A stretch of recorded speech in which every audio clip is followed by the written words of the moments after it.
აბა, კეთოსაით. მივდივართ სტამბულში. სტამბოლი, ყოფილი კონსტანტინოპოლი, თურქეთის უდიდესი და ხალხმრავალი ქალაქია.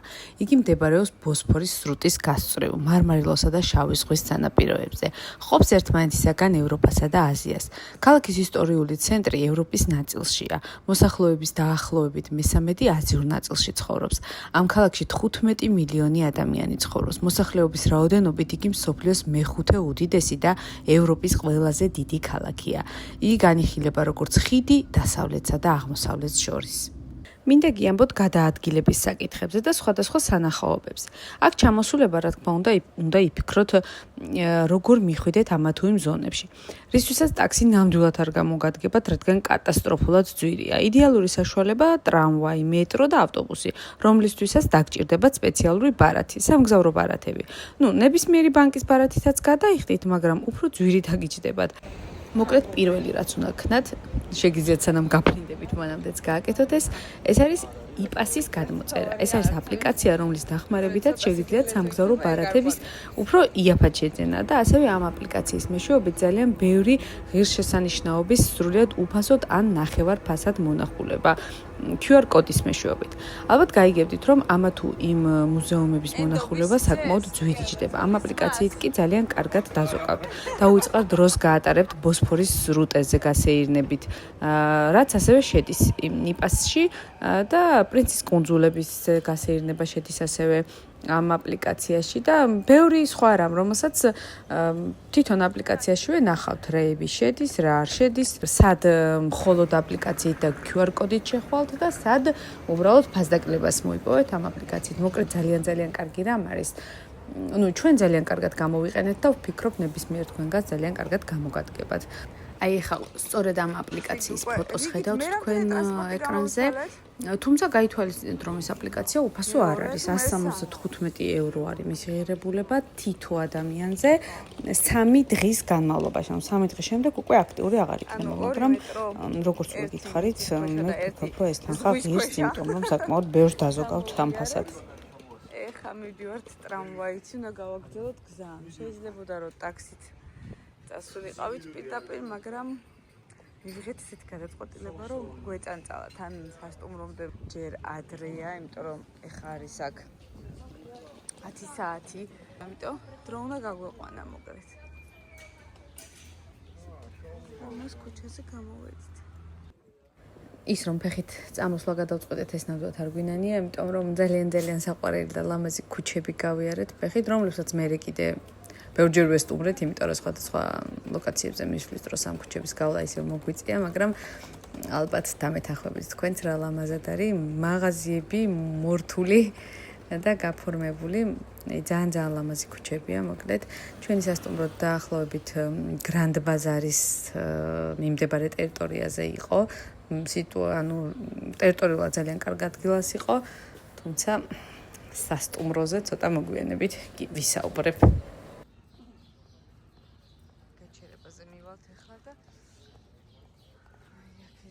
შედის ხეის ხალხის შევალთ ჩვენს და დავალდებით ტრამვაის.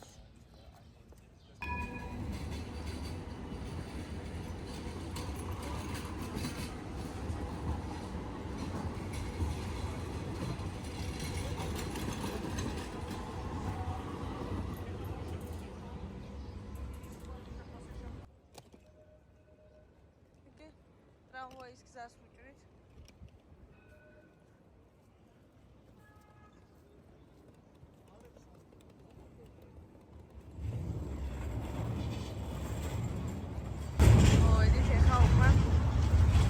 სასტუმროს ქუჩაზე.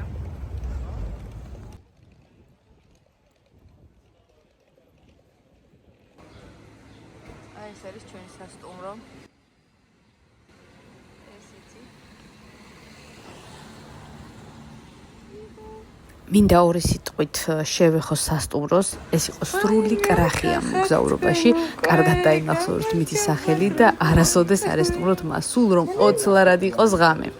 ეს იყო საშინელება, არც სისუფთავით, ვერც სისუფთავით ვერ დაიკვეხნი და საშინელი აბაზანა. აი დეტალებში არც კი მინდა რომ ჩავიდე, მოკლედ არ ღირს რა აქ მისვლა. აი წყალი რო წყალია, ისიც კი არ გეტო ნომერში, მხოლოდ ერთხელ პირველ დღეს დაგხვდებოდა ნახევარლიტრიანი ბოთლი, დაგხვდა უფრო ზოგადად ნახევარლიტრიანი ბოთლით წყალი და მეორე დღეს რომ მოვითხოვეთ, მეხუთე სართულზეო სასადილოშია, შეგიძლიათ ეგ ბოთლებიო აიტანოთო, ავსოთო და გექნებათო წყალიო. ან გულისხმობდნენ დისპანსერს, რომელიც იდგა სასადილოში მეხუთე სართულზე და რომელიც არ იყო დენის წყაროსთან შეერთებული, მოდიოდა ცხელი დუღარე წყალი. ეხლა რა კადრებსაც ხედავთ, ეს არის ერთ-ერთი ნომერი, ანუ ხო ორი ნომერი გვქონდა აღებული და ერთი არ იყო თავისუფალი და პირველად ერთ ოთახში შევედით, ისე ჩანთები დავალაგეთ და გავედით. და ამ ნომერს არ აუშავდა, მაგრამ აი ჩვენი ნომერი რომელიც იყო, სადაც მე და ჩემი მეუღლე შევედით, ეგ იყო კატასტროფა. აი პირდაპირ გეტყვით, ვიჩხუბე კიდეც გაქცევაც მინდოდა იქიდან, მაგრამ ნუ მე დავჭით მოკლედ მაინც. რა იპოვე? მობრუნდი აქეთ. მე მეკონა რომ ის იყო რაღაცა სასაულია, სულ ახალია, იპოვა. უყურე. რა დროს მოასწარი ხა მეუღლისთვის მაგის ყიდვა? თვალს დახედ შუაში ნახე. ერთი წუთი ახლა ეგრე როგორ შეიძლება? ეგრე როგორ შეიძლება? ერთი წამით არ ჩქაროთ. ძელი ყურიც იქნება ან ეხლა წარიელას ყვარმიც. მაშინ არ უყვარს. ეგეთი ჩანთები არ მიყვარს, ხო გითხრა? ბავშვს წავუღე გოგო ჩანთა. ჩანთა ხორი იპოვა ეხლა ანდრი. შეძაგე 200 ლირა. შენ 200 ლირათას რა არ გინდა.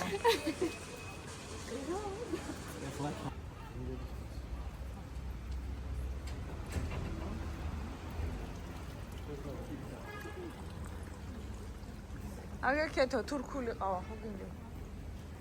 ქვიშაზე მოდუღებული ყავა.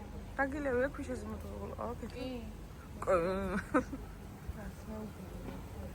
ყავის ქალი ხარ როგორ არ დაგილევი. ეხა უბრალოდ აქ ძალიან ადრეა და ჯერ ემზადებიან ამ კაფეების მოსაწყობად, ანუ გარეთ გამოაქვთ მაგიდები და სკამები და არც ალიათ ჩვენთვის თორემ. ისე აქ კაფეებთან ესე მშვიდად ვერ ჩაევლი, მოგდევენ. გეკაჩებიან, შეგინდა იხელით გეხებიან, ან ხელზე გეკაჩებიან. ხო, ჩიქნით შეგიყვანონ. ცოტა აზრზე მოსასვლელად ეს რაღაცა გაურკვეველი ცომეული მივირთვეთ, რომელიც იდეაში ზოგი ყველით, ზოგი ხორცით უნდა ყოფილიყო, მაგრამ ყველი რავი, იყო თუ არ იყო, ვერ გავარკვიეთ ჩიქნით. სულთან აჰმეთის მეჩეთიდან მოვედით. ეხლა ჩვენ ეს სულთან აჰმეთის მეჩეთი. იგი საყოველთაოდ აღიარებულია როგორც ისლამური არქიტექტურის განუმეორებელი ქმნილება. მეჩეთს ლურჯი დაერქვა მისი ინტერიერის ლურჯი ფილების გამო. იგი 1609-1616 წლებში სულთან აჰმედ პირველის ბრძანებით აშენდა და ამიტომაც მის სახელს ატარებს. აქვე ცოტა მოშორებით მდებარეობს აია სოფია, რაც შემთხვევითი სულაც არ არის. ეს წინასწარ იყო განზრახული იმის დემონსტრაციისთვის, რომ ოსმალურ და ისლამურ არქიტექტორებს შეეძლოთ მათი ქრისტიანი წინამორბედების ქმნილებებთან პაეკრობა, თუმცა აია სოფიაზე უფრო დიდი გუმბათის შექმნა ვერ მოხერხდა. ამის ნაცვლად მეჩეთს დიდებული იერი მისი მინარეთების, ნახევარგუმბათებისა და გუმბათების უზადო პროპორციებით შესძინეს. ამის მიუხედავად აია სოფიას ვერ გადაუსწრო ზომით, რამაც თურმე დიდად განარისხა სულთან აჰმედი. აქ თითოეული დეტალი მართლაც საოცარია. მიუხედავად იმისა, რომ ახლა აქ ამდენი ადამიანი ირევა, ზოგი იატაკზე წევს, ზოგი ფოტოს იღებს, ზოგი რას აკეთებს და ზოგი რას, რაც საკმაოდ ხმაურს და უზაურს იწვევს, აქაურობა მაინც სიმშვიდის მომტანია რაღაცნაირად.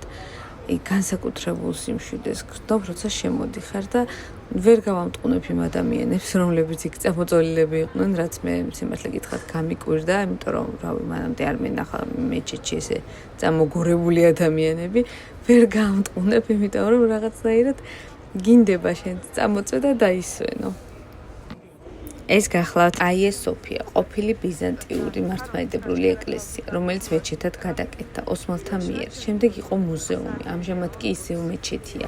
იგი მიჩნეულია მსოფლიოს ერთ-ერთ ყველაზე დიდებულ შენობად და ხშირად მსოფლიოს მერვე საოცრებად მოიხსენიებენ. კონსტანტინოპოლის დაცემამდე იყო ერთ-ერთი უმთავრესი მართლმადიდებლური ტაძარი. იგი შენდებოდა 324-337 წლებში. სამწუხაროდ მისი ვიდეო არ მაქვს, რადგან როცა შიგნით ვიმყოფებოდით, თითქოს ყველაფერი გადავიღე. სინამდვილეში კი აღმოჩნდა, რომ ვიდეო არ ჩამირთავს და ასე ვაფრიალე გამორთული კადრი, რაზეც ძალიან წყდება გული. ალბათ ეს ადგილი ყველა ქრისტიანისთვის განსაკუთრებულია. ჩემთვისაც ასეა. ერთი სული მქონდა, შევსულიყავით და დამეთვალიერებინა იქაურობა შიგნიდან მენახა ჩვენ წინაპრების დანატოვარი. მართლმადიდებლების, მაგრამ აი ესე სულელურად დავრჩი შიდა სივრცის კადრების გარეშე და ვერც თქვენ მოგაწოდეთ სამწუხაროდ ეს კადრები. თქვენ როცა იქ მოხვდებით, გადაიღეთ ჩემთვის რა. შემდეგი ჩვენი ლოკაცია გახლავთ დოლმა ბაჰჩეს სასახლე და სწორედ იქეთკენ მივემართებით ახლა. ორიგინალი დუხებია, მოფარულია ორიგინალი, აქაც არიან ეგენი.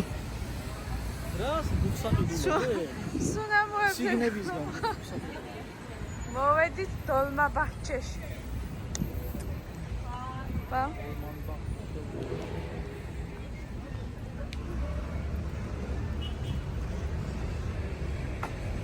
კეთის ერთი სული ქონდა ამ სასახლეში მოსულიყო.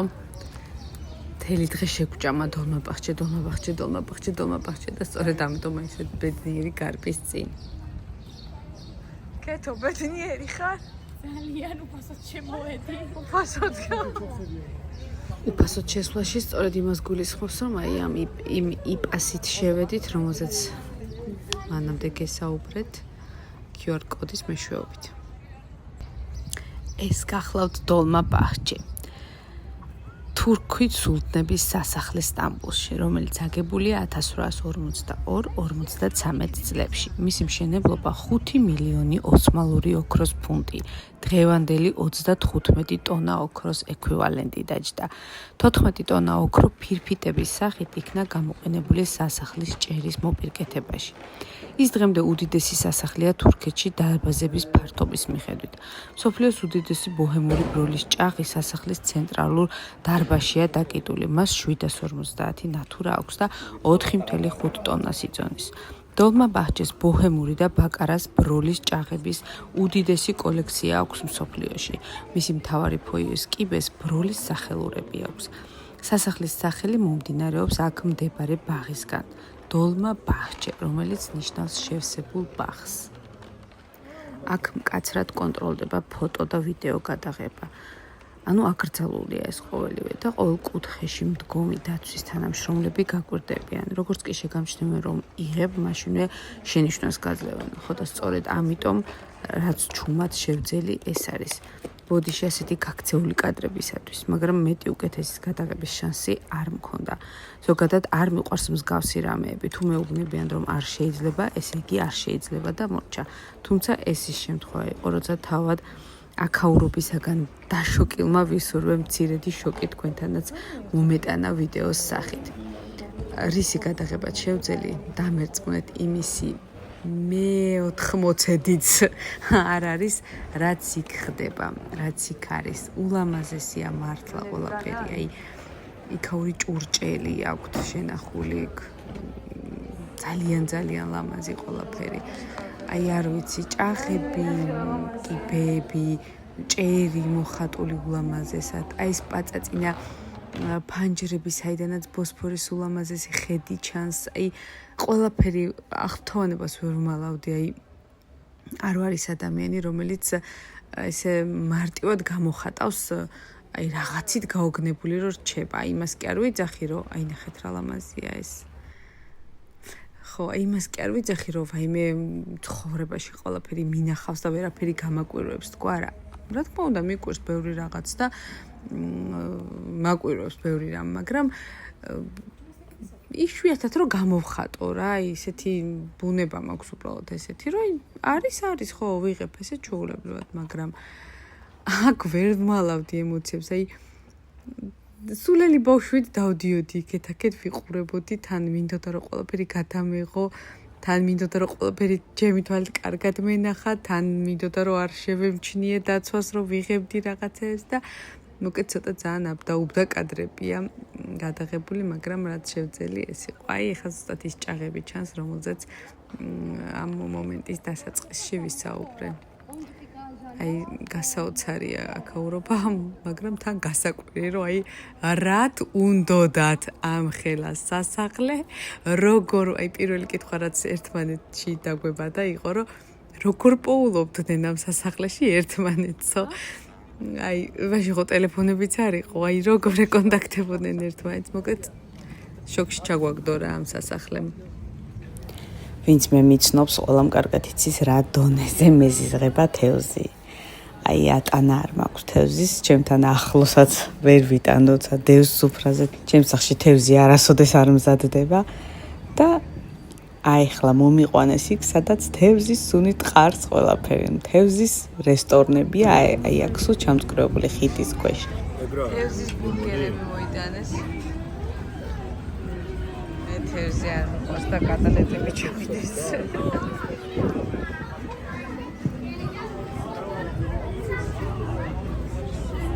როგორია ბუსა?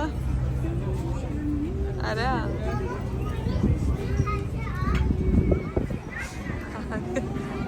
როგორი პურია ანრი? ნორმალური. თევზის გემო აქვს.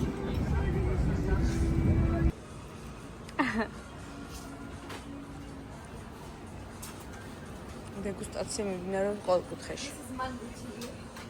მანგო? ვაუ. Sorry, გამოვარჩი რა. Take mango. For your boss, this is blueberry.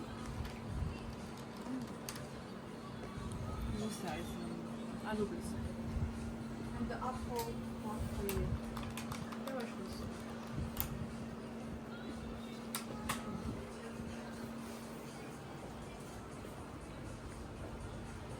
ანუ ეს ხნელებიც ეს არის ჩაი ახლა. It's your first visit in Istanbul. First time in Yes. Istanbul. Yes. We have also pomegranate, we have strawberry, Red Bull. If you like the energy drink, we have like tea, Agoria. it gives the flavor to it. We have saffron and do you know saffron? Which one I give you? Mango, yeah, my favorite. Do you know saffron? აგრე რაღაცები გვაჭამეს.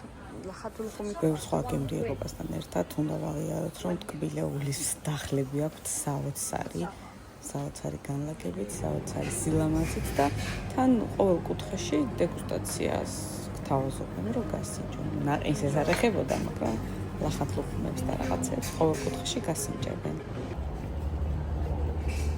აი, აქ ბოსფორის სრუტის ტურისკენ მივემართებით. რა გიქნეს ანრი? დამაქციეთ რა.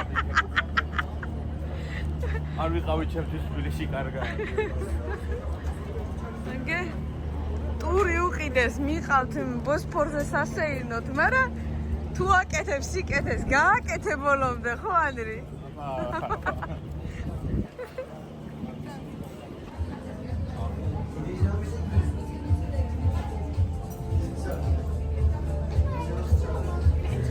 ვინც სტამბოლში მოხვდებით რა წახვალთ სამოგზაუროდ და დასათვალიერებლად, აი ამ ტურზე უარი არ თქვათ, ერთ-ერთი ყველაზე დასამახსოვრებელი დღე არის ჩვენს ცხოვრებაში.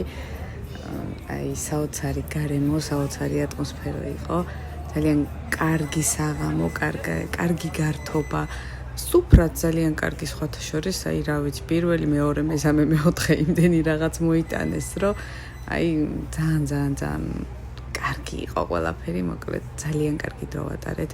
წამყვანი იყო ძალიან საყვარელი კაცი, რომელიც სხვადასხვა მელოდიებს მღეროდა.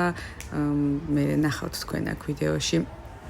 თითქმის ყველა სუფრასთან მიდიოდა, ეკითხებოდა საიდან იყვნენ ისინი სტუმრები და ცდილობდა, რომ ყველა ქვეყნის რაღაც სიმღერა წაემღერა რა, რომ ეტყოდნენ საიდანაც იყვნენ ის ადამიანები.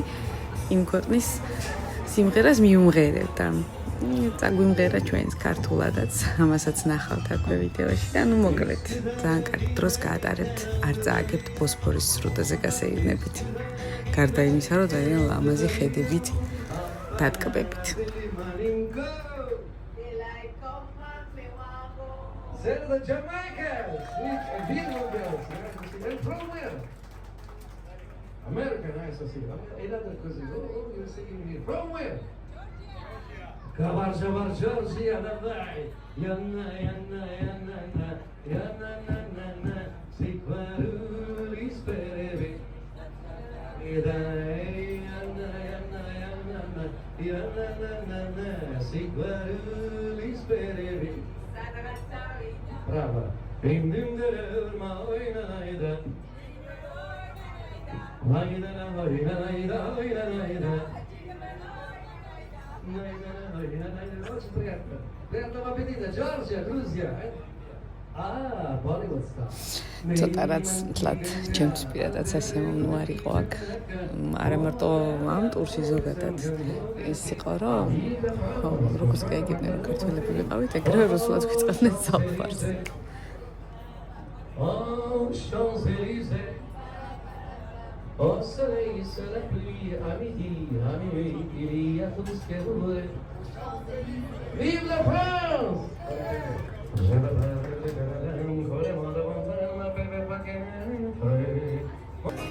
შეასრულეს არაერთი ნაციონალური ცეკვა ნაციონალურ სამოსში და არა მხოლოდ ნაციონალური. მოკლედ მაქსიმალური საქვთ აი იმისთვის რომ გაგართონ შოუ პროგრამა ძალიან კარგად აქვთ დახვეწილი.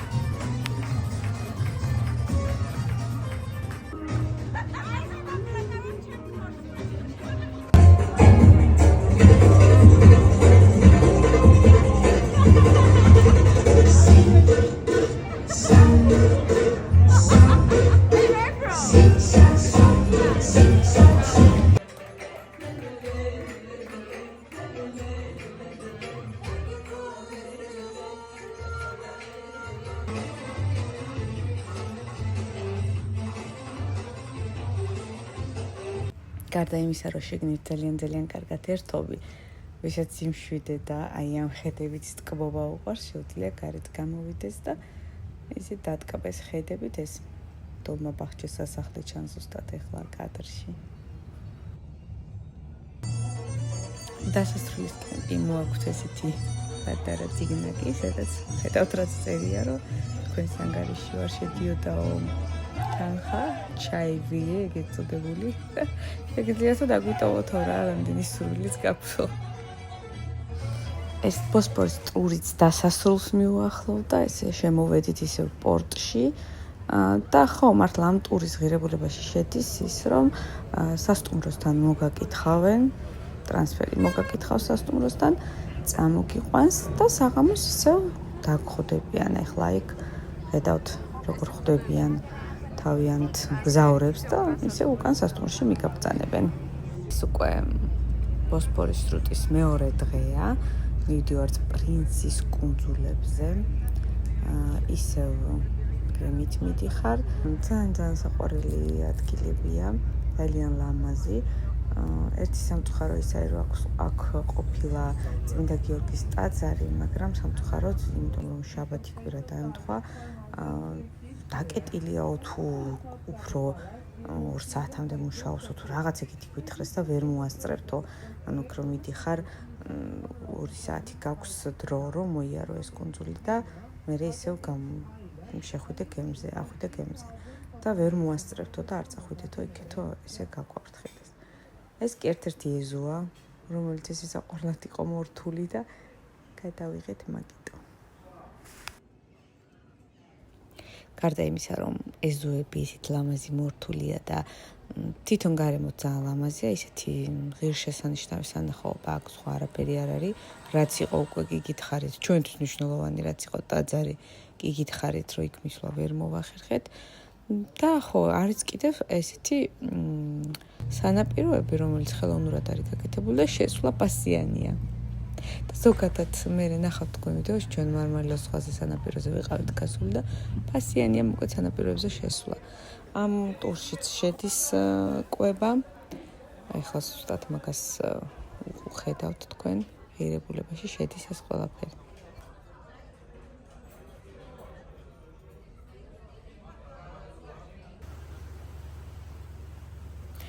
ამ პრინცის კუნძულების ტურს ტრანსფერი არ აქვს, ანუ აქ არც არავინ მოგაკითხავს სასტუმროში, თავად უნდა ეწვიო პორტს. და იქიდანაც მე თვითონ მიდიხარ, თუმცა ეს დღის პირველ ნახევარშია და ამიტომაც უკან დაბრუნება სასტუმროში ან ქალაქში გასეირნება პრობლემას აღარ წარმოადგენს.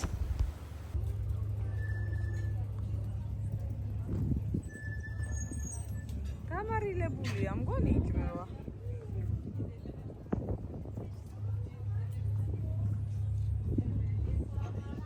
ბატონო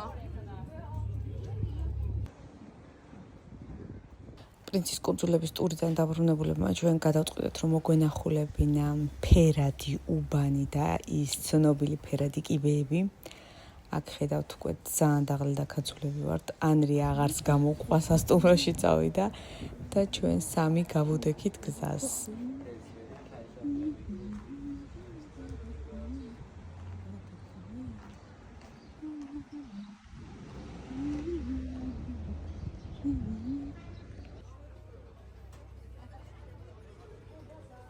მოკლედ ბევრი ვიარეთ თუ ცოტა ვიარეთ და საკმაოდ ბევრი ვიარეთ როგორც იქნა მივადექით და მივაგენით ამ ჩვენს ფერად კიბეებს რომელიც ყველა ინფლუენსერის სტორებში ულამაზესია და საოცარი ფოტოები აქვს გადაღებული. ოღონდ როგორ მოახერხეს ასეთი ფოტოების გადაღება რომ მარტო თვითონ ზიან ამ კიბეებზე ვერ აგიხსნით არ ვიცი. ჩვენ ვიდექით ლამის ნახევარი დღე იქ რომ შეგვძლებოდა თუნდაც ერთი ფოტო მოგვესწრო რომ მარტონი ყოფილიყავით ფოტოში, მაგრამ მაგისი შანსი არ იყო. იმდენი ხალხი აი ახლა ზუსტად მაგას ნახავთ თქვენ აი აქ კიდე ამ კადრში ნახევარი დღე ვიცადეთ აი ამ კადრისთვის და შედარებით ცოტა ხალხია, თორე რეალურად იმდენი ადამიანი მოძრაობს და იმდენი ადამიანი იღებს აქ ფოტოებს, რომ მარტო ფოტოს გადაღება შეუძლებელია.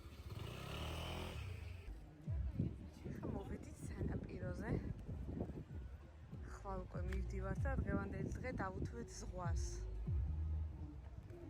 გამოყევით ავტობუსს.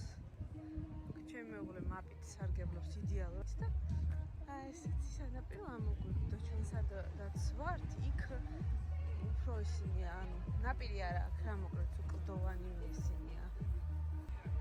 წამოვედით ესე, მაგრამ მგონი შესვლა ფასიანი უნდა იყოს, ისე შემოღობილი ყველაფერი. წავედით. ბრუნდებით სამშობლოში. და შევიდეთ. მაგაში. აი ესე ავიჭერით ზეცაში. და ესე დასრულდა ჩვენი სტამბოლის ტური. ძალიან სასიამოვნო 5 დღე გავატარეთ და აქ უკვე ჩვენი სამშობლოს მიწას შევეხეთ. თვითმფრინავით ჯერ.